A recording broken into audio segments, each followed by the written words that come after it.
വട്ട് soda.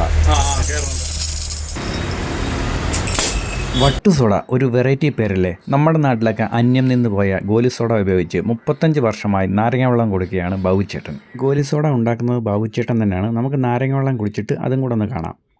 ആദ്യം ഗ്ലാസ്സിലേക്ക് നാരങ്ങ പിഴിഞ്ഞൊഴിച്ചു, അതിനുശേഷം പഞ്ചസാര ഇട്ടു, പിന്നെ ഇഞ്ചി നീരൊഴിച്ചു, അത് കഴിഞ്ഞ് കസ്കസും ഒഴിച്ചു, കുറച്ച് ഐസും കൂടെ പൊട്ടിച്ചിട്ട് കൊടുത്തു.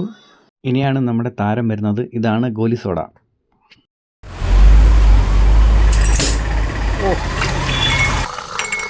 ബാബുച്ചേട്ടൻ ഗോലി സോഡ പൊട്ടിക്കുന്ന കാണാനും ഒരു രസമാണല്ലോ. ബാബുച്ചേട്ടൻ രണ്ടാമത്തെ സോഡയും അടിപൊളിയായിട്ട് തന്നെ പൊട്ടിച്ചു. വട്ട് എന്ന് പണ്ടത്തെ ആൾക്കാർ പറയുന്നത് ഗോലിക്കാണ്. ഇനി ഇതിലേക്ക് കുറച്ച് ഉപ്പും കൂടി ഇടുന്നു. ഉപ്പിടുമ്പോൾ പതഞ്ഞ് സെറ്റായി വരും. ഇനി നമുക്ക് കുടിക്കാവുന്നതാണ്. 30 രൂപയാണ് വില. ഒരു കാലത്ത് എല്ലാ കടകളിലും സുലഭമായി കിട്ടിയിരുന്ന ഗോലി സോഡ ഇന്നും നിർമ്മിച്ച് നാരങ്ങ വെള്ളം ഉണ്ടാക്കി കൊടുക്കുകയാണ് നമ്മുടെ ബാബുച്ചേട്ടൻ.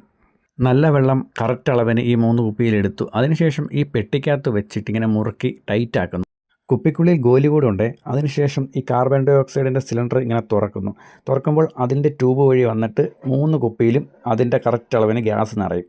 എന്നിട്ട് ഇത് പിടിച്ച് കറക്കുന്നുണ്ട്. കറക്കുമ്പോഴത്തേക്കിന് ഗോലി എല്ലാം കൂടെ അടിയിൽ വന്നിട്ട് ഈ ഗ്യാസിൻ്റെ പ്രഷർ കൊണ്ട് ഗോലി ഇങ്ങനെ നിറഞ്ഞ് ഗോലി സോഡയായി മാറുന്നു. ഇപ്പോൾ പണ്ടത്തെ ഗോലി സോഡയെ കോപ്പി അടിച്ചുകൊണ്ട് പല കളർ ഡ്രിങ്കുകളും ഇറങ്ങുന്നുണ്ട്. എങ്കിലും യഥാർത്ഥ ഗോലി സോഡ നാരങ്ങ വെള്ളത്തിൻ്റെ രുചി അറിയണമെങ്കിൽ ബാബുച്ചേട്ടൻ്റെ ഈ കടയിൽ വരണം. ഇതാണ് പണ്ടത്തെ ഗോലി സോഡ സ്റ്റാൻഡ്. 12 സോഡയാണ് ഇതിൽ ഇരിക്കുന്നത്.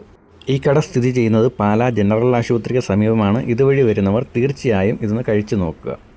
വീഡിയോ ഇഷ്ടപ്പെട്ടാൽ ലൈക്ക് ചെയ്യുക, ഷെയർ ചെയ്യുക, സബ്സ്ക്രൈബ് ചെയ്യുക, ബെല്ലൈക്കൻ എനേബിൾ ചെയ്യുക.